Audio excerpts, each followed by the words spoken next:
இந்த உலகம் உருவானதுக்கு அப்புறம் எதுக்கு யுகமாக பிரிக்கப்பட்டது, அந்த உருவான எல்லா யுகத்தையுமே காப்பாற்றுறதுக்காக என்னென்ன அவதாரங்கள்லாம் எடுத்தாங்க, அந்த ஒவ்வொரு அவதாரத்தை கொண்டு எந்தெந்த அரக்கர்களை அழித்தாங்க அப்படிங்கறத பத்தி இந்த வீடியோல ஃபுல்லா பார்க்கலாம். இந்த உலகம் எப்படி உருவானதுன்னு எல்லாருக்குமே தெரியும், இருந்தாலும் தெரியாதவங்களுக்காக நான் சொல்றேன், அதை கேளுங்க. புராணங்கள்ல எப்படி சொல்லியிருக்காங்கன்னா, எங்கும் நிறைந்த ஏகமானது பரமாகி அது ஓம் என்னும் பிரணவமாகி அவ்வாயு சத்தாகி, அதாவது இந்த உலகத்தோட சத்து அப்படின்னு சொல்றாங்க. வளைந்து அந்த சத்தில் சிவம் தோன்றியும் சிவத்தில் சக்தியும் சக்தியில் நாதமும் நாதத்தில் விஷ்ணுவும் ருத்ரரும் மகேஸ்வரரும் போன்றவர்கள் தோன்றினார்கள். இந்த மாதிரி புராணங்கள்ல உலகம் எப்படி தோன்றியது அப்படின்னு சொல்லி கொடுத்திருக்காங்க. இந்த கடவுள்கள்லாம் உருவானதுக்கு அப்புறம் வானரங்கள், தேவர்கள், வேத சாஸ்திரர்கள், ஆதித்தன், இப்படிலாம் நிறைய பேரை படைச்சிருக்காங்க. இப்ப படைச்சது எல்லாமே கடவுளா தான் இருப்பாங்க. ஆனா 84 லட்சம் வகையான உயிரினங்களை சிவபெருமான் பூமியில படைச்சிருக்காரு. இருந்தாலும் புராணங்கள்ல என்ன சொல்லியிருக்காங்கன்னா, இந்த 84 லட்சம் உயிரினங்கள்ல இருந்து யாராவது கெட்டது பண்ணாங்கன்னா கண்டிப்பா தண்டனை உண்டு அப்படின்னு சொல்லி புராணங்கள்ல கொடுத்திருக்காங்க. இதனாலதான் அரக்கர்கள்லாம் சிவபெருமான்ட்டே வர வாங்கி அவங்களை அழிக்க போது கண்டிப்பா ஒரு அவதாரம் எடுத்து அழிச்சிருப்பாரு. இப்படி எல்லாரையும் படைச்சதுக்கு அப்புறம் முதல் யுகத்துக்கு என்ன பேர் வைக்கலாம் அப்படின்னு சொல்லி பிரம்மா, சிவன், விஷ்ணு எல்லாருமே ஆலோசனை பண்ணிட்டு இருக்காங்க. அப்படி ஆலோசனை பண்ணதுக்கு அப்புறம் அந்த யுகத்துக்கு நீடிய யுகம் அப்படின்னு சொல்லி பேர் வைக்கலாம் அப்படின்னு முடிவெடுத்திருக்காங்க. இதெல்லாம் முடிச்சதுக்கு அப்புறம் சிவபெருமான் ஒரு கேள்வி கேட்காரு. அந்த கேள்வியில இருந்து தான் ஒரு பெரிய அசுரன் ஒருத்தன் பிறக்கான். அவன் பேர் தான் குரோனியன். அந்த குரோனியனோட உடம்பு பாத்தீங்கன்னா ரொம்பவே பெருசா இருக்கும். இருந்தாலும் அவனுக்கு கொஞ்சம் கூட இரக்க குணமே கிடையாது. ஆனா இதுல ஒரு விஷயம் என்னன்னா, அந்த குரோனியன் ரொம்ப நாளா தூங்கி இருக்கான். எழுந்து பார்த்த உடனே பசியால ரொம்ப தாங்க முடியாம கண்டது கடியதுமே எடுத்து சாப்பிட்டு இருக்கான். அப்படி சாப்பிடும் போது நிறையவரோட உடல்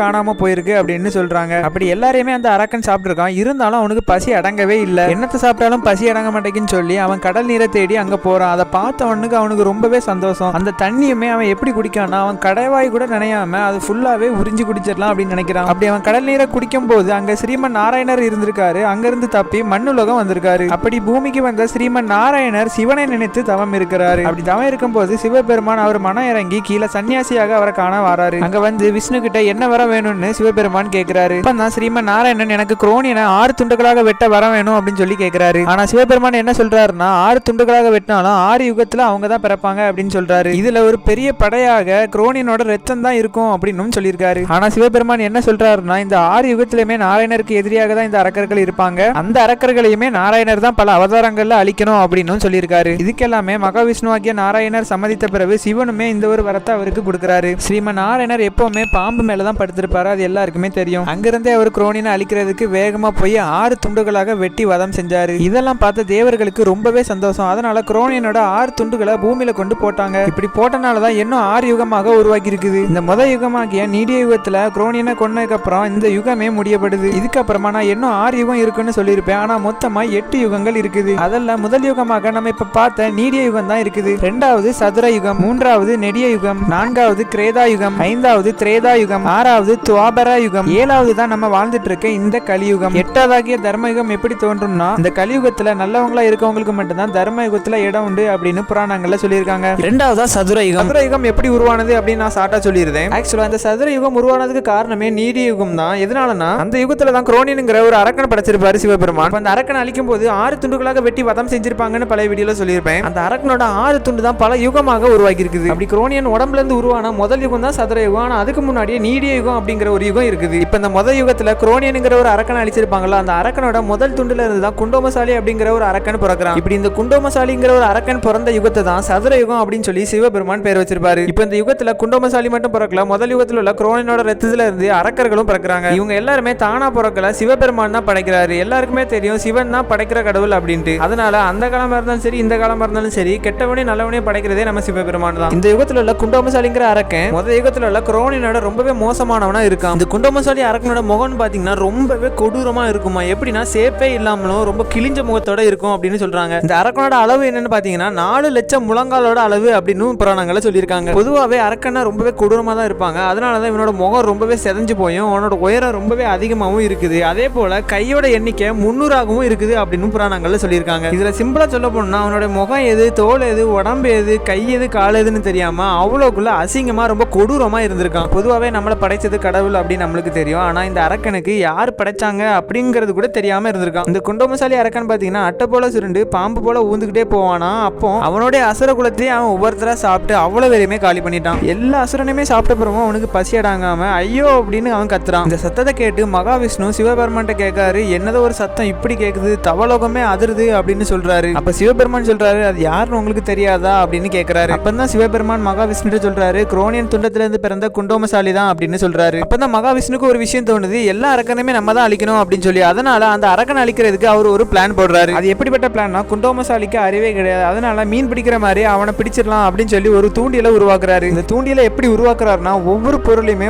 ஒவ்வொரு சக்தியை வச்சு உருவாக்குறாரு. அப்படி குண்டோமசாலியை பிடிக்கிறதுக்கு தூண்டியலை உருவாக்குனதுக்கு அப்புறம் அந்த கடலையே அவர் ஓடையா மாத்திடுறாரு. இது எல்லாத்தையுமே செஞ்ச பிறகு ஒரு சின்ன படகு எடுத்துட்டு மகாவிஷ்ணு ஓடைக்கு அந்த குண்டோமசாலியை பிடிக்கிறதுக்கு போறாரு. இந்த செயலை எல்லாத்தையுமே செய்யறதுக்கு யாரெல்லாம் ஹெல்ப் பண்றாங்கன்னா, தேவர்கள், மூவர்கள் எல்லாருமே ஹெல்ப் பண்றாங்க. மகாவிஷ்ணு ஓடைக்கு போனதுக்கு அப்புறம் அந்த தூண்டியல் எடுத்து தண்ணியில வீசுறாரு. இதை பார்த்த குண்டோமசாலி நம்மளுக்கு தான் சாப்பாடு வருது அப்படின்னு சொல்லி அந்த ஒரு தூண்டியல வேகமா போய் வாய வச்சு கவறான். அந்த அரக்கன் குண்டோமசாலி இறைய தான் திங்கிறேன் அப்படின்னு சொல்லி அந்த தூண்டியல விழுங்கும் போது அந்த தூண்டியல் தொண்டையில மாட்டி அவன் இறந்து போயிடுறான். இந்த யுகமான சதுர யுகத்துல குண்டோமசாலி இறந்ததுக்கு அப்புறம் அந்த யுகத்தையே சிவபெருமான அழிச்சிருந்தாரு. இந்த யுகமே அழிஞ்சதுக்கு அப்புறம் தான் புதுசா நெடிய யுகம் அப்படின்னு ஒன்று உருவாகும். முன்னாடி பார்த்தா நீடிய யுகம் சதுர யுகத்துல அரக்கர்கள் ரொம்பவே கொடூரமா இருந்திருப்பாங்கன்னு நான் சொல்லியிருப்பேன். அதனால இந்த தேவலோகத்துல நிறைய கடவுள்கள்லாம் இருப்பாங்களா, அந்த கடவுள்களுக்குலாம் ரொம்பவே கஷ்டமா இருக்கிறதுனால இந்த ஒரு யுகத்துல எப்படி படைக்க சொல்லியிருக்காங்கன்னா, அந்த பழைய யுகத்துலலாம் படைச்ச அரக்கன் வந்து யாருமே மதிக்க மாட்டான், சிவபெருமான கூட மதிக்க மாட்டான். அதனால இந்த யுகத்துல வந்து சிவபெருமான மதிச்சு நடக்கணும் அப்படின்னு சொல்லியிருக்காங்க. வேற பழைய யுகத்துல அரக்கன் இருந்திருப்பான்ல, அவன் வந்து கடவுள்கிட்ட தான் வரம் கேட்டான், ஆனா அந்த வரத்தை வச்சு அவன் வாழவில்லை. அதனால இந்த யுகத்துல அதை வச்சு அவன் வாழணும் அப்படின்னு கேட்டிருக்காங்க. இப்படி அவங்க யார்கிட்ட கேட்காங்கன்னா, சிவபெருமான்ட்ட தான் கேட்காங்க. அது யார் கேட்கறாங்கன்னா, இந்த தேவர்கள்லாம் இருப்பாங்கன்னு நான் சொன்னல, அவங்க தான் கேட்கறாங்க.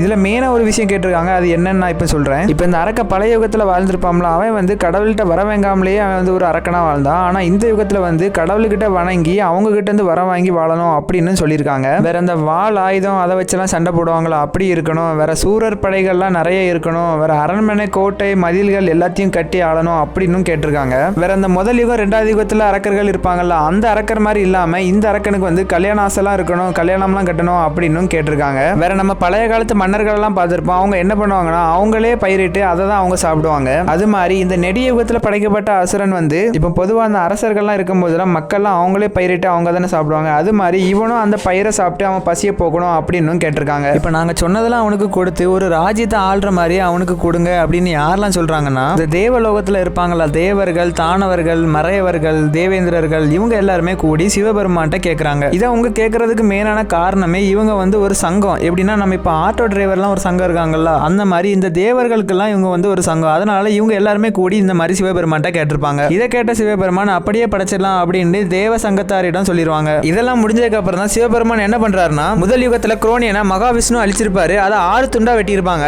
அதனால இந்த நெடிய யுகத்துல மகாவிஷ்ணு, பிரம்மா, மறையோர்கள், யமன் முதலான எல்லாரும் கூடி இந்த வெட்டப்பட்ட 6 துண்டுல இருந்து ஒரு துண்டை மட்டும் எடுத்து அதை 2ஆ மாத்தி அந்த அரக்கனோட 2 துண்டை பிரம்மா வந்து அதுக்கு உருவம் கொடுத்திருப்பாரு, சிவபெருமான் அதுக்கு உயிர் கொடுத்திருப்பாரு. அந்த உருவத்துக்கும் உயிருக்கும் இன்பமா வாழறதுக்கு மகாவிஷ்ணு வந்து அனுபவம் கொடுத்திருப்பாரு. இப்படி எல்லாமே செஞ்சு முடிச்சதுக்கு அப்புறம் அந்த 2 அரக்கனுமே உருவம் எடுத்து சிவபெருமான் கிட்ட பணிந்து நிப்பாங்க. பொதுவாகவே எல்லா யுகத்திலுமே அரக்கனை படைச்சதுக்கு அப்புறம் என்ன பேர் வைக்கலாம்னு யோசிப்பாங்க. அதே மாதிரி தான் இந்த யுகத்துல என்ன பேர் வைக்கலாம் அப்படின்னு இப்ப யோசிக்கிறாங்க. மகாவிஷ்ணு சிவபெருமான் கேட்காரு என்ன பேர் வைக்கலாம் அப்படின்னு. அதுக்கு ஒரு வழி இருக்கு, அதை பண்ணாதான் அவங்களுக்கு பேர் வைக்க முடியும் அப்படின்னு சிவபெருமான் சொல்றாரு. அதுக்கு என்ன தீர்வுனா, கைலாசத்துல ஸ்ருதி முனிவர் அப்படிங்கிறவர் தவம் செஞ்சிட்டு இருப்பாரு. அவரோட தவத்தை இந்த 2 அசுரனை அழிக்க சொல்லுவோம் அப்படின்னு சிவபெருமான் சொல்ல எல்லாருமே இதுக்கு சம்மதிக்காங்க. அதுக்கப்புறமா சிவபெருமானும் அந்த அசுரன்ட்ட சொல்றாங்க, இந்த மாதிரி தவத்தை கலைச்சிருங்க அப்படின்னு. இந்த நெடிய யுகத்துல சிவபெருமானுக்கு பக்தனா தான் இருப்பான் அந்த அசுரன். அதனால சிவபெருமான் சொன்னதுனால இந்த ஒரு தவத்தை கலைக்கிறதுக்கு அவங்க அங்க இருந்து கிளம்பிடுவாங்க. அந்த முனிவரோட தவத்தை கலைக்க போகும்போது இந்த அசுரர்கள் ரொம்பவே சத்தம் போட்டுக்கிட்டே போறாங்க. இந்த அசுரர்கள் பாக்குறதுக்கு எப்படி இருப்பாங்கன்னா, 100 கை, 100 காலு மற்றும் 100 கண்களோடு 50 தலையோட இருப்பாங்களாம். அதுக்கப்புறமா அந்த முனிவர் தவத்துல இருந்தார்ல, அவர்கிட்ட தீய கணங்கள் போல போய் அந்த அசுரர்கள் கண்ணை மூடிட்டு தவத்துல இருந்த ஸ்ருதி முனிவரை கடலை தூக்கி வீசிடுவாங்க. பொதுவாகவே நம்ம படங்கள்ல பார்த்திருப்போம், முனிவர்னாலே சாபம் கொடுப்பாங்க அப்படின்னு சொல்லி. அதனால இந்த ஒரு முனிவர் இந்த அரக்கர்களுக்கு சாபம் கொடுக்கிறாரு. அது என்னன்னா, ஒரு அம்பா உருமாறி தாமரை போல கண்ணுடைய ஸ்ரீமன் நாராயணர் பக்கத்துல இருந்து உங்க 2 பேர் உடலையுமே அறுத்து கடல்ல எரிஞ்சிட்டு உங்க 2 பேர் உயிரையும் எரிச்சு சுடுகாடு ஆக்கிவிட்டு நானும் வைகுண்ட நற்பதி பற்றி இருப்பேன் அப்படின்னு சொல்லி அந்த 2 அரக்கன் இருந்தாங்களா, அந்த 2 அரக்கனுக்குமே அந்த முனிவர் சாபம் விட்டுருந்தாரு. இது எதையுமே காது கொடுத்து கேட்காத அந்த அரக்கர்கள் வந்து ஸ்ருதி முனிவரை கடல்ல எரிஞ்சு கொண்டுட்டாங்க. ஆனா அந்த ஸ்ருதி முனிவரை கடல்ல எரிஞ்சு கொள்ள சொன்னதே சிவபெருமான் தான். அதனால சிவபெருமான் அருளால மந்திர கணையாக மாறி கடலுக்குள்ள நாராயணர் இருப்பார்ல, அவர்கிட்ட போய் இருப்பாராம். இதுக்கப்புறம் தான் அந்த 2 அரக்கனுமே நாங்க ஸ்ருதி முனிவரை கடல்ல வீசிட்டோம் அப்படின்னு சொல்லி சிவபெருமான் போய் வரம் கேட்பாங்க. அதுக்கு சிவபெருமான் மாது ஊமையை பார்த்து தூயவளே மாயவளே அரக்கனுக்கு தகுந்த மாதிரி வரம் கொடுக்கணும் அப்படின்னு சொல்லி அரக்கன்ட்ட வரத்தை என்ன வேணும் அப்படின்னு கேட்கிறாரு. அதுக்கு அந்த தீய எண்ணம் கொண்ட அரக்கர்கள் என்ன கேட்கறாங்கன்னா, எங்களுக்கு நீங்க அதிகமா வரம் தர வேண்டும். அதுல அசுரர்கள் மேனா கேட்ட வரம் என்னன்னா, பூமியில எல்லாம் கத்திய வச்சு சண்டை போடுவாங்களா, அதை வச்சு கூட அவனை கொல்ல முடியாத வரமும், இறைவனால் கூட மீற முடியாத வரத்தையும், வானம் பூமி மலை எல்லாத்துல வாழக்கூடிய இறைவனால கூட கொல்ல முடியாத சக்தி வாய்ந்த வரத்தையும் மல்யுத்தம் பண்றதுக்கு தேவையான பலத்தையும் தங்களை வணங்கி வேலை செய்வதற்கு வானரங்களை தர வேண்டும் அப்படின்னு சிவபெருமான் ஒரு பெரிய வரத்தை அந்த 2 அரக்கர்களும் கேட்கறாங்க. இப்படி இந்த அரக்கர்கள் வரத்தை கேட்டதுக்கு அப்புறம் தான் இவங்க வாழ்றதுக்கான நெடிய யுகத்தை சிவபெருமான் படைக்கிறாரு. இது எல்லாமே பண்ணதுக்கு அப்புறம் தான் இந்த அரக்கர்களுக்கு பேர் வைக்காங்க. அது என்னன்னா மல்லோசி வாகடன் அப்படின்னு ஒரு அரக்கனுக்கும் தில்லை மல்லாளன் அப்படின்னு ஒரு அரக்கனுக்கும் பேர் வைக்காங்க. இது எல்லாமே முடிஞ்சதுக்கு அப்புறம் தான் இந்த அசுரர்கள் பூமிக்கு வராங்க. இந்த அசுரர்கள் 2 பேருமே பூமிக்கு வந்ததுக்கு அப்புறம் தான் இவங்களுக்கு சூரர்கள்லாம் தேவைப்படும். அதாவது அசுரர்கள் அப்படின்னு சொல்லுவாங்க. இந்த சின்ன சின்ன அசுரர்கள்லாம் எப்படி உருவாவாங்கன்னா முதல் யுகத்துல குரோனியன் அப்படிங்கிற ஒரு அரக்கனை கொண்டிருப்பாங்க. அந்த அரக்கனோட ரத்தத்தை பூமியில தான் புதைச்சிருப்பாங்க. அப்படி புதைச்சிருந்த அந்த குரோனியனோட ரத்தத்துல இருந்த அந்த சின்ன சின்ன அரக்கர்கள் எல்லாம் உருவாக்கியிருப்பாங்க. இப்படி சின்ன சின்ன அசுரர்கள் எல்லாருமே உருவானதுக்கு அப்புறம் அசுரகுலர் எல்லாருமே சேர்ந்து அந்த 2 அரக்கர்கள் இருக்காங்கல்ல அவங்க தான் இந்த நெடிய யுகத்தையே ஆண்டு வந்திருக்காங்க. இந்த 2 அரக்கனோட சிம்மாசனம் எப்படி இருக்கும்னா வானம் வர ரொம்பவே உயர்ந்து இருக்குமா அப்படின்னு சொல்லியிருக்காங்க. இதுல சின்ன சின்ன அசுரர்கள்லாம் உருவாகிருப்பாங்க அப்படின்னு சொன்னோம்ல அவங்க எல்லாருமே இவங்களுக்கு வேலை செஞ்சு வரி கொடுத்தும் வாழ்ந்து வந்திருக்காங்க. வேற அந்த அசுரர்கள் நிறைய பேர் ஏவல் படையாகவும் கட்டுப்பட்டு பணிந்து இருந்திருக்காங்க. அது மட்டும் இல்லாம அவங்க ஒரு பெரிய அரண்மனையை கட்டி அங்க ஆட்சி செஞ்சு வந்திருக்காங்க. இப்படி வாழும்போது தம்பி தமையன் மந்திரிகள் படைகள் எல்லாரும் இருக்கும்போது நம்மளுக்கு எதுவுமே வேண்டாம் அப்படின்னு சிவபெருமான வழிபடுறத கூட மறந்துட்டான். இவனை படைச்சதுக்கு அப்புறமும் சிவபெருமான வழிபட்டு தான் வரணும். ஆனா இவன் தம்பி தமையன் இருக்கிறனால சிவபெருமான வழிபடுறத கூட அவன் மறந்துட்டான். இப்படி அவன் மறந்த காரணமே நான் தான் பெரியவன் நான் தான் எல்லாம் அப்படி ஆணவத்தில் இருந்தனாலதான் சிவபெருமான வழிபடுறத கூட மறந்துருக்கான். இப்ப இந்த அசுரர்கள் வாழ்ற இந்த நெடிய யுகத்துல தான் தேவர்கள் மற்ற மனிதர்கள் எல்லாருமே வாழ்றாங்க. இந்த யுகத்தில் உள்ள மனிதர்கள் பார்க்கறதுக்கு ரொம்பவே வித்தியாசமா இருப்பாங்களாம். ஆனா இந்த அசுரர்கள் தேவர்களை ரொம்பவே கொடுமை பண்ணிருக்காங்க. அதனால இந்த தேவர்கள் சிவபெருமான்கிட்ட போய் எப்படியாவது எங்களை காப்பாத்துங்க அப்படின்னு கேட்டிருக்காங்க. இது எல்லாத்தையுமே சிவபெருமான் கேட்டுட்டு பார்வதி தேவிட்ட என்ன சொல்றாருன்னா அந்த அசுரர்களுக்கு பூலோகத்தில் உள்ள மனித ஆயுதத்தாலும் மேல்லோகத்தில் வாழும் இறைவனின் ஆயுதத்தாலும் மலை மேல் வாழும் முனிவர்களால கூட வெல்ல முடியாத வரத்தை நான் கொடுத்தேன் அப்படின்னு பார்வதி தேவிட்ட சிவபெருமான் சொல்றாரு. அதனால சிவபெருமான் சொல்றாரு அசுரர்களோட கொடுமையை தாங்க முடியாத தேவர்கள் என்கிட்ட வந்து சொல்லும் போது அதை கேட்டுட்டு என்னால சும்மா இருக்க முடியாது அப்படின்னு சிவபெருமான் சொல்றாரு. இதுக்கு பார்வதி தேவி ஒரு ஐடியா கொடுக்காங்க. அது என்னன்னா பூலோகத்துல வாழக்கூடிய மக்களாலும் மேலோகத்துல வாழக்கூடிய இறைவனாலும் தானே அழிவு இருக்க கூடாதுன்னு கேட்டான். ஆனா கடல் மேல வாழக்கூடிய நாராயணரால கண்டிப்பா அழிக்க முடியும் அப்படின்னு சொல்றாங்க பார்வதி தேவி. அப்புறமா இன்னொரு விஷயத்தையுமே சிவபெருமானுக்கு ஞாபகப்படுத்துறாங்க. அது என்னன்னா இந்த 2 அரக்கனையுமே ஸ்டார்டிங்ல சிவபெருமான் ஸ்ருதி முனிவரோட தவத்தை கலைக்க சொல்லியிருப்பாங்க. அப்போ ஸ்ருதி முனிவரை கொண்டிருப்பாங்க இந்த 2 அரக்கர்கள். இந்த ஸ்ருதி முனிவருமே இந்த அரக்கர்களுக்கு சாபம் விட்டுருப்பாங்க. நான் ஆல்ரெடியே சொல்லியிருக்கேன் இந்த முனிவர்கள்லாம் சாபம் விட்டா கண்டிப்பா பழிக்கும் அப்படின்னு. அதனால இந்த ஒரு விஷயத்தையுமே சிவபெருமான் பார்வதி தேவி சொல்றாங்க. இது எல்லாத்தையுமே சிவபெருமான் கேட்டவனா சிவபெருமானுக்கு ரொம்பவே சந்தோஷம். உடனே மகாவிஷ்ணுவை இங்க வர வச்சு இந்த நடந்த விஷயத்தை எல்லாத்தையுமே சொல்லி இவனை நீங்க தான் அழிக்கணும் அப்படின்னு அவர்கிட்ட சொல்றாரு. உடனே மகாவிஷ்ணுவும் இந்த அரக்கர்களை அழிக்கிறதுக்கு சம்மதிச்ச பிறகு அந்த ஸ்ருதி முனிவர் என்ன சொல்லியிருப்பாருன்னா அம்பாக வந்து உங்க உடலை கிழித்தெறிவேன் அப்படின்னு சொல்லியிருப்பாரு. அதனால மகாவிஷ்ணு அம்பாக இருந்த அந்த ஸ்ருதி முனிவரை வில்லில வச்சு அந்த 2 அரக்கன் மேல விடுவாரு. அதுக்கப்புறமா அந்த அம்புல இருந்த ஸ்ருதி முனிவர் அந்த அரக்கர்களுடைய தலையை வெட்டி கடல்ல வீசிடுவாரு. இப்படி அந்த அரக்கனுடைய தலையை கடல்ல வீசினதுக்கு அப்புறம் அவன் ஆண்ட நாடையே சுடுகாடா மாத்திடுவாரு. இதெல்லாம் செஞ்சு முடிச்சதுக்கு அப்புறம் கடல்ல நீராடி திருமாலோட பாதத்தை பணிந்து வைகுண்ட பதவி கேட்டு மகாவிஷ்ணு அந்த உயர்ந்த பதவியை அவருக்கு கொடுத்திருப்பாரு. இப்படி இந்த யுகத்தையே அழிச்சதுக்கு அப்புறம் இந்த 3ஆம் யுகமான நெடிய யுகம் முடியப்படுது. இந்த நெடிய யுகத்துக்கு அப்புறம் தான் கிரேதா யுகம் அப்படிங்கிற ஒரு யுகமே தோன்றும். அதாவது இந்த கிரேதா யுகத்தை 4வது யுகம் அப்படின்னு சொல்லுவாங்க. இந்த நெடிய யுகம் எப்போ முழுமையா முடியுதோ அப்பதான் இந்த கிரேதா யுகம் வந்து ஆரம்பிக்கும். பொதுவாகவே எல்லா யுகத்திலுமே சிவபெருமான் அரக்கனை படைச்சிருப்பாங்க. அந்த மாதிரி தான் இந்த யுகத்திலுமே 2 அரக்கனை படைக்கிறாங்க. அதுல ஒரு அரக்கம் பேரு சூரபத்மன், இன்னொரு அரக்கம் பேரு சிங்கமுக சூரன் அப்படின்னு வச்சிருக்காங்க சிவபெருமான். இந்த 2 அரக்கனை எப்படி படைச்சிருப்பாங்கன்னா முதல் யுகத்துல குரோனியன் அப்படிங்கிற ஒரு அரக்கனை கொண்டிருப்பாங்க. அந்த அரக்கனை 6 துண்டா வெட்டி தான் கொண்டிருப்பாங்க அப்படின்னு நான் சொல்லியிருப்பேன். இப்போ இந்த முதல் யுகமே முடிஞ்சாச்சு, அது போக 2 யுகம் முடிஞ்சாச்சு. அந்த 2 யுகம் முடிஞ்சதுக்கு அப்புறம் தான் அந்த கிரேத யுகம் ஆரம்பிக்கு. அதனால அந்த பழைய யுகம்லாம் இருக்கும்ல அந்த யுகத்திலுமே இந்த குரோனியனோட துண்டத்துல இருந்து தான் அந்த அரக்கனெல்லாம் உருவாக்கியிருப்பாங்க. ஆக்சுவலா அசுரர்களால எப்படி இருப்பாங்கன்னு பொதுவாக நம்மளுக்கு தெரியும். பார்க்கறதுக்கு ரொம்ப கொடூரமா பயங்கரமா இருப்பாங்க. அதே மாதிரி தான் இந்த 2 அசுரர்களும் இருக்காங்க. அதுக்கப்புறமா இந்த அசுரர்களுக்கெல்லாம் படைகள்லாம் தேவைப்படும். அதனால சின்ன சின்ன படைகள் எல்லாம் சிவபெருமான் உருவாக்குறாரு. இது எல்லாத்தையுமே பண்ணி முடிச்சதுக்கு அப்புறம் அந்த 2 அசுரர்களும் பூமிக்கு வந்து அந்த பூமியே ஆள்றாங்க. இதுக்கப்புறம் தான் மெயினான ட்விஸ்டே இருக்கு. எல்லா யுகத்திலுமே அரக்கன் வந்து வரம் வாங்கியிருப்பான். அதே மாதிரி இந்த யுகத்திலுமே அரக்கன் வரம் வாங்கக்காண்டி தவம் இருக்கிறான். இந்த 2 அரக்கனுமே சிவபெருமான நினைச்சு தவம் இருக்கும்போது சிவபெருமான் ரொம்ப காலம் ஆனப்புறமும் வரவே இல்லை. இந்த 2 அரக்கன்ல மூத்தவன் யாருன்னா சூரபத்மன் அப்படிங்கிறவன் கீழே உளுந்து இறந்து போயிடுவான். இதை பார்த்து தம்பி, அவன் தம்பி பேர் என்னன்னா சிங்கமுகம் அப்படின்னு சொல்லுவாங்க. அவன் வந்து அவன் தலையை வெட்டி அக்னியில எரிஞ்சிருவான். இதை பார்த்துட்டு இருந்த சிவபெருமான் இந்த அண்ணன் தம்பி பாசம் தாங்க முடியல அப்படின்னு சொல்லி இந்த அரக்கர்களுக்கு வரம் கொடுக்கிறதுக்கு மேல இருந்து கீழே வருவாரு. இவர் வரும்போதுல சிவபெருமான் மட்டும் வரல, பார்வதி தேவியும் கூட தான் வராங்க. எதனாலன்னா வரம் கொடுக்கும் போதே எப்பவுமே பார்வதி தேவி கிட்ட தான் இருப்பாங்க. சிவபெருமான் பூமிக்கு வந்ததுக்கு அப்புறம் சிங்கமுகம் சூரன் அப்படின்னு இருப்பான். அவன் யாருன்னா தம்பி. அவன் முன்னாடி வந்து என்ன வரம் வேணும் அப்படின்னு கேட்கிறாரு சிவபெருமான். அதுக்கு அந்த சிங்கமுக அரக்கன் கேட்ட முதல் வரமே சூரபத்மனை உயிரோட கொண்டு வாங்க அப்படின்னு தான் கேட்டிருக்கான். இந்த சூரபத்மன் உயிரோட வந்ததுக்கு அப்புறம் தான் சிவபெருமான் உங்க 2 பேருக்கும் என்ன வரம் வேணும் அப்படின்னு மெயினா கேட்கிறாரு. அதுக்கு அந்த அரக்கன் ஒரு வரம் கேட்டா பிரச்சனை இல்லை, இங்க வந்து அவன் எவ்வளவோ வரம் கேட்கிறான். அது என்னலாம்னா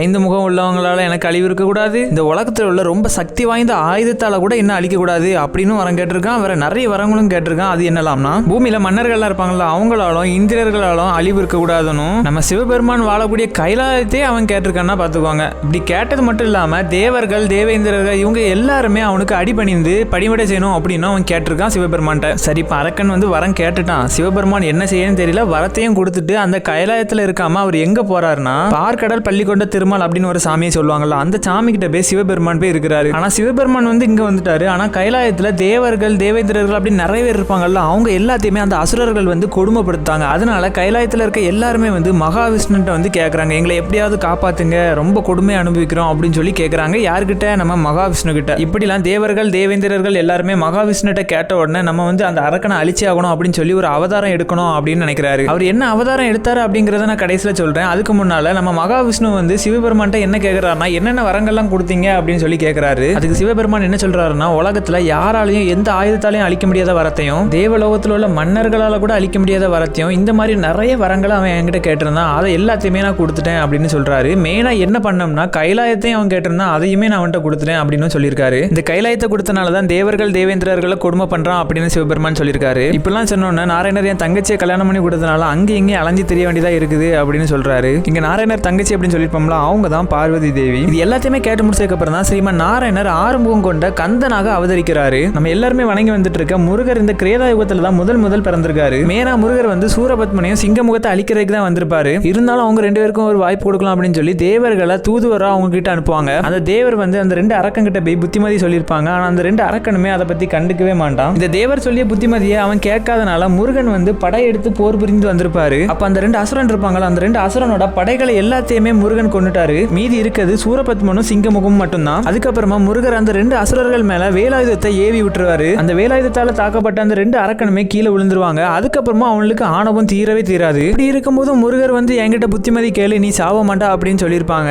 இருந்தாலும் அவங்களுக்கு வந்து ஆணவம் தீரவே தீராது. இதனால நம்ம முருகர் வந்து கோவப்பட்ட உடனே அந்த ரெண்டு அரக்கனையுமே கொண்டிருப்பாரு. இந்த அரக்கனை அழிக்கிறதுக்கு வேலாயுதமாக யார் இருந்திருப்பாங்கன்னா அம்மை உமையால் தான் இருந்திருப்பாங்க. அம்மை உமையால்னா நம்ம பார்வதி தேவி தான். அந்த வேலாயுதத்தால அரக்கனை அழிச்சனால ரொம்பவே ரத்தமா இருந்திருக்கும். அதனால பார்வதி தேவி கடல்ல நீராடி திருமால் கிட்ட போய் வணங்கிட்டு அதுக்கப்புறம் தான் கைலாயத்துக்கு போவாங்க. இதுக்கப்புறம் தான் கைலாயத்துல உள்ள சாபமே தீர்ந்திருக்கும். பொதுவாகவே எல்லா யுகத்திலுமே அரக்கனை அழிச்சதுக்கு அப்புறம் அந்த யுகமே முடிஞ்சிருக்கும். ஆனா இந்த யுகத்துல இந்த அரக்கனை அழிச்சதுக்கு அப்புறமும் இந்த யுகம் முடியாது. கொஞ்ச நாட்கள் வந்து மீதம் இருக்கும். இந்த கொஞ்ச நாட்கள்ல இன்னொரு அரக்கனமே உருவாகி இருப்பான். அந்த அரக்கனை யார் அழிப்பாங்கன்னா நம்ம நாராயணர் தான். ஆனா நரசிம்ம அவதாரத்துல அழிப்பாரு. ஆல்ரெடி நம்ம கிரேதா யுகத்துல ரெண்டு அரக்கனை அழிச்சிருப்பாங்க. அந்த ரெண்டு அரக்கனை அழிச்சதுக்கு அப்புறமும் அந்த காலம் இன்னும் முடியாம இருக்கும். அதனாலதான் இந்த நரசிம்மர் அவதாரமே எடுக்க வேண்டிய சூழ்நிலை வந்திருக்கும். இதனால இரணியன் அப்படிங்கிற ஒரு அரக்கனை யார் படைக்காங்கன்னா நம்ம சிவபெருமான் படைக்கிறாரு. இந்த ஒரு இரணியன் ரொம்பவே கடுமையான தவம் இருக்கான். அந்த கடுமையான தவத்தை கண்டு பிரம்மா வந்து வரம் கொடுக்கறதுக்கு வராரு. பொதுவாகவே எல்லா அரக்கனுமே எனக்கு சாகாத வரம் தான் வேணும் அப்படின்னு கேட்பான். அது மாதிரிதான் இந்த ஒரு இரணியன் வந்து எனக்கு சாகாத வரம் வேணும் அப்படின்னு கேட்கறான். அதுக்கு நம்ம பிரம்மா அந்த சாகாத வரத்தை மட்டும் கொடுக்க முடியாது, அதை தவிர்த்து எது வேணாலும் கேளு நான் தாரேன் அப்படின்னு சொல்றாரு. அந்த வரத்துக்கு பதிலாக என்ன கேட்கறான்னா, அந்த தேவர்கள் மன்னர்கள் அந்த மாதிரி நிறைய பேர் இருப்பாங்களா, அந்த மாதிரி ஆட்களால இவனுக்கு பாதிப்பே இருக்கக்கூடாது அப்படின்னு சொல்லி வரம் கேட்கறான். சொல்ல போனா இது கிட்டத்தட்ட சாகாத வரம் கேட்கற மாதிரி தான். இருந்தாலும் இந்த வரத்தை வந்து பிரம்மா இவனுக்கு கொடுக்குறாரு. இதுக்கு இடையில விஷ்ணு வந்து ஒரு சம்பவம் பண்ணிருப்பாரு. அது என்னன்னா, இரணியனோட தம்பியை வந்து கொண்டிருப்பாரு. அவனுமே ஒரு அரக்கன் அப்படிங்கறனால பன்னி மூஞ்சி அவதாரம் எடுத்து விஷ்ணு வந்து அழிச்சிருப்பாரு. இதனால அந்த இரணியன் அரக்கனுக்கு ரொம்பவே கோவம் வந்துடும். அதனால விஷ்ணு கிட்ட போய் என்ன தைரியம் தான் என் தம்பியை கொள்வா அப்படின்னு சொல்லி அங்க போய் ஆய் போயின்னு சண்டை போட்டு வந்துருவாரு. இதுக்கப்புறமா தான் இந்த இரணியனுக்கு வந்து சாவு கிட்ட நெருங்கி வருது. அதுக்கப்புறமா தான் இந்த இரணியனுக்கு ஒரு பையன் பிறப்பான். அந்த ஒரு பையன் பேரு பிரகலாதன். இந்த ஒரு பையன் பிறந்ததே நாராயணரோட மிகப்பெரிய பக்தனா தான் பிறந்திருப்பான். இப்படி இருக்கிறனால இந்த பையனோட அப்பா இரணியன் அந்த அரக்கன் இருக்காமல, அவனுக்கு வந்து இந்த பையனை பிடிக்கவே பிடிக்காது. அதனால எந்த வழியிலாட்டு கொன்றணும் அப்படின்னு நிறைய வாட்டி ட்ரை பண்ணிருப்பான். ஆக்சுவலா இந்த ஒரு கதையில இரணியனோட மகனை அவன் எவ்வளவுக்குள்ள கொடுமைப்படுத்தானோ அவ்வளவுக்குள்ள அந்த இரணியனோட சாவு கிட்ட நெருங்கி வந்துட்டு இருக்கும். இந்த ஒரு இரணியன் அவன் பையனை கொல்ல நினைச்சது, அந்த பையன் எப்பவுமே நாராயணா நாராயணா அப்படின்னு சொல்லி பாடிக்கிட்டே இருப்பான். இந்த மாதிரி இருக்கிறனால எப்படியாவது கொல்லணும் அப்படின்னு சொல்லி அந்த பையனை கொல்றதுக்கு ட்ரை பண்ணுவான். இந்த இரணியன் பண்ணது முதல் தப்பு, அந்த பையனை ஒரு இருட்டு அறையில அடைச்சு போட்டுருவான். அப்பதான் முதல்ல நாராயணர் என்ன பண்ணுவாருன்னா, அந்த பையனோட அம்மா வேஷத்துல வந்து அவனுக்கு சாப்பாடு கொடுப்பாரு. இந்த மாதிரி அடுத்தடுத்து யானையை விட்டு மிதிச்சு கொல்ல வைக்கிறது, கடல்ல தூக்கி போடுறது, விஷத்தை குடிக்க வைக்கிறது, இந்த மாதிரி நிறைய பண்ணிருப்பான் இரணியன். அதனால இந்த மாதிரி எல்லா விஷயத்திலுமே நாராயணர் வந்து இந்த சின்ன பையனை காப்பாத்திருப்பாரு. இப்பதான் அந்த கதையில ஒரு ட்விஸ்டே இருக்கு. அது என்னன்னா, அந்த சின்ன பையன் உடம்புல வந்து நம்ம நாராயணர் தான் இருக்காரு அப்படின்னு சொல்லிடுவான். இதை கேட்ட அந்த இரணியன் வந்து என்ன பண்ணிருப்பான்னா, ஓஹோ நீ வந்து மாயவனா அப்படின்னு சொல்லி இந்த சின்ன பையனை அவனே கதையை எடுத்து கொல்லதுக்கு பார்ப்பான். அப்ப அந்த சின்ன பையன் பிரகலாதன் வந்து இந்த இரணியை வந்து கேட்பா, இப்போ மாயவனை வர சொல்லு அப்படின்னு. அதுக்கு அந்த சின்ன பையன் என்ன சொல்லியிருப்பான்னா, என்னுடைய நாராயணர் வந்து தூணிலே இருப்பாரு துரும்புலே இருப்பாரு அப்படின்னு சொல்லியிருப்பான். அதனால இந்த இரணியை வந்து தூண்ல வந்து கதையை வச்சு வாங்கி ஒரு அடி போடுவான். அப்பதான் அந்த தூண்ல இருந்து நாராயணர் நரசிம்ம நரசிம்மர் அவதாரம் எடுத்து அந்த அரக்கனை அழிக்கிறதுக்கு அங்க இருந்து வருவாரு. பொதுவாவே எல்லா யுகத்துல உள்ள அரக்கனை அழிக்கிறதுக்கு ஒவ்வொரு ஆயுதத்தை கொண்டு அழிச்சிருப்பாங்க. இந்த ஒரு இரணியனை எந்த ஒரு ஆயுதமே இல்லாம நரசிம்மர் அவர் கையை வச்சு அவன் நெஞ்ச பொளந்து ரெண்டாக்கி அவனை கொண்டிருப்பாரு. இப்ப அந்த அரக்கன் இறைவனோட சக்தி அறியாம ஒரு கேலிய ஒரு வார்த்தை பேசியிருப்பான், என்ன உன்னோட 10 நகத்தை வச்சே கொண்டுட்ட அப்படின்னு சொல்லி. இதனால நாராயணர் என்ன சொல்லியிருப்பாருன்னா, இதோட கிரேதா யுகம் வந்து முடிஞ்சிட்டு அடுத்த யுகம் வந்து திரேதா யுகம், அதுல வந்து உன்னை 10 தலை அரக்கனா படைச்சு அங்க வந்து உன்னை கொல்றேன் அப்படின்னு சொல்லியிருப்பாரு. இந்த அரக்கனை அழிச்சு முடிச்சதுக்கு அப்புறம் திருச்செந்தூர்ல போய் கடல்ல குளிச்சுட்டு கந்தன் அப்படின்னு சொல்லி அந்த திருச்செந்தூர்ல இருப்பாரு. இந்த ஒரு யுகத்துல படைக்கப்பட்ட அரக்கனாலதான் முருகர் அப்படின்னு ஒரு கடவுளை தோன்றினாரு. அதனாலதான் நம்ம திருச்செந்தூர்ல முருகா அப்படின்னு சொல்லி கும்பிடுறோம். இதோட இந்த யுகமே முடியப்படுது. அடுத்ததா திரேதா யுகம். இந்த ராவணன் அப்படிங்கிற அரக்கன் எப்படி உருவாகி இருப்பான்னா, முதல் யுகத்துல குரோனினை அழிச்சனாலதான் நிறைய யுகங்கள் உருவாகி இருக்கும். அந்த மாதிரி தான் இந்த ஒரு யுகமும் உருவாகி இருக்கு. அதனாலதான் இந்த ராவணனும் படைக்கப்பட்டிருக்கான். இந்த ராவணனை படைச்சதுக்கு அப்புறம் சிவபெருமான் தவ இருந்து வர வாங்குறான். பொதுவாவே எல்லா யுகத்துல உள்ள அரக்கனுமே தவ இருந்து சிவபெருமான் வர வாங்கி தான் அழிஞ்சு செத்துருப்பான். அது மாதிரிதான் இந்த ஒரு கதையிலுமே. ஆனா அந்த வரங்கள் எல்லாமே ரொம்பவே டிஃபரெண்டா இருக்கு. அவன் எப்படி கேட்கறான்னா, இந்த உலகத்துல உள்ள 3.5 கோடி அரிய வரங்களை நீங்க தரணும் அப்படின்னு சொல்லி கேட்கறான். என்னதான் ராவணனை படைச்ச சிவபெருமான், பார்வதி, பிரம்மா, தேவர்கள் இருந்து இந்த வரத்தை அவன் கேட்டாலும் அவங்க கண்டிப்பா இந்த ஒரு வரத்தை கொடுத்துதான் ஆகணும். இதனால எல்லாருமே முடிவெடுத்து ராவணனுக்கு இந்த ஒரு வரத்தை கொடுக்கலாம் அப்படின்னு சொல்லி இந்த ஒரு வரத்தையுமே கொடுக்குறாங்க. ஆனா இந்த ஒரு விஷயத்துல மகாவிஷ்ணுக்கு வந்து சாட்டிஸ்ஃபைடே இல்ல. ஏன்னா எல்லா யுகத்திலுமே மகாவிஷ்ணு தான் ஒவ்வொரு அவதாரம் எடுத்து எல்லா அரக்கனையுமே அழிச்சிருப்பாங்க. அதனால மகாவிஷ்ணு வந்து ஒரு பிளான் போடுறாரு. அது என்னன்னா, இவன் 3.5 கோடி வர இருந்தா அழிக்கிறது ரொம்பவே கஷ்டம். அதனால இது எப்படியாவது அரைகோடியா மாத்தணும் அப்படின்னு சொல்லி ஒரு பிளான போடுறாரு. இப்படி தத்ரூபமா யோசிச்ச மகாவிஷ்ணு வந்து அந்த அரக்கனோட 3.5 கோடி வரத்தை அரைகோடியா மாத்திட்டாரு. இருந்தாலும் அந்த அரைகோடி வரமே அவனுக்கு ரொம்பவே மிக சக்தியா தான் இருக்குது. அந்த அரைகோடி வரத்தை வச்சுக்கிட்டே 3 லோகத்துல உள்ள எல்லாத்தையுமே அவன் அடக்கி அவனை கண்டாலே மரண பயம் வரணும் அப்படின்னு சொல்லி எல்லாருமே அவன் ஆண்டு வந்திருக்கான். இப்ப அவன் ஒரு நேர்மையா ஒரு ஆட்சி செஞ்சான்னா அவனை யாருமே எதுவும் சொல்லிருக்க மாட்டாங்க. ஆனா அவன் எல்லாருமே கொடுமை பண்ணி வாழ்ந்திருக்கான். இதனால 3 லோகத்துல உள்ள தேவர்கள் எல்லாருமே மகாவிஷ்ணு கிட்ட போய் எங்களை எல்லாருமே கொடுமை பண்றான், அதனால எப்படியாட்டும் ஒரு வழி பாருங்க அப்படின்னு சொல்லி முறையிடுறாங்க. இதனாலதான் இந்த ஒரு யுகத்துல மகாவிஷ்ணு வந்து ராமராக அவதரிக்கிறாரு. ராமர் அவங்க எல்லாருக்குமே தெரியும், சீதாராம் அப்படின்னு சொல்லி. அந்த கதை யாருக்குமே தெரியாது அப்படின்னு சொன்னீங்கன்னா கமெண்ட்ல வந்து ஏன்னு மட்டும் போடுங்க. அந்த ஒரு வீடியோவை நான் கண்டிப்பா போடுறேன். இப்படி இந்த யுகத்துல ராவணனை அழிக்கிறதுக்கு ராமராக அவதரித்ததுக்கு அப்புறம் அந்த ராமர் பானத்தால அந்த அரக்கர்கள் சூரர்கள் எல்லாத்தையுமே அழிச்சிட்டாரு. இப்போ சாவம்பத்துல ராவணன் வந்து ஒரு விஷயம் சொல்றான். அது என்னன்னா, என்ன வந்து ஏமாத்தி என்னோட உயிர் பலம் எங்க இருக்குன்னு சொல்லி என்ன ஏமாத்தி என்ன கொன்னுட்ட அப்படின்னு அந்த அரக்கன் வந்து சொல்லுவான். இதுக்கு ராமர் என்ன சொல்லுவாருன்னா, நீ அடுத்த பிறவில 100 சகோதரர்களோட தான் பிறக்கணும் அப்படின்னு சொல்லுவாரு. அது மட்டும் இல்ல, அடுத்த யுகத்துல வந்து நான் உன்னை கொல்ல மாட்டேன், வேற யாரை வச்சுதான் கொல்ல வைப்பேன் அப்படின்னு சொல்லி அந்த யுகத்தையே அவர் முடிச்சிருந்தாரு. இப்போ கடைசியா அந்த 100 சகோதரர்களோட தான் பிறப்பான் அந்த அரக்கன் அப்படின்னு சொல்லியிருப்போம்னா, அந்த அரக்கன் வேற யாருமே இல்ல, நம்ம மகாபாரதத்துல உள்ள துரியோதரன் தான் அப்படி சொல்லியிருப்பாரு. இதுக்கப்புறம் தான் அந்த மகாபாரதம் நடந்த துவாபர யுகமே உருவாகும். இந்த துவாபர யுகத்தை பத்தி நான் இன்னும் வீடியோ போடல. அதை பார்க்கணும்னு நினைச்சீங்கன்னா நம்ம சேனலை சப்ஸ்கிரைப் பண்ணி பெல் ஐகானை ஆன் பண்ணீங்கன்னா இந்த துவாபர யுகம் நான் எப்போ போட்டாலும் உங்களுக்கு நோட்டிபிகேஷனா வந்துடும். அப்ப நீங்க மறக்காம இதை பார்த்துடலாம். இது ஒரு கதை ரொம்பவே இன்ட்ரெஸ்டிங்கா இருந்ததுன்னா உங்க ஃப்ரெண்ட்ஸ் அண்ட் ஃபேமிலிக்கு ஷேர் பண்ணி விடுங்க. அவங்களுக்குமே ரொம்ப இன்ட்ரெஸ்டிங்கா இருக்கும்.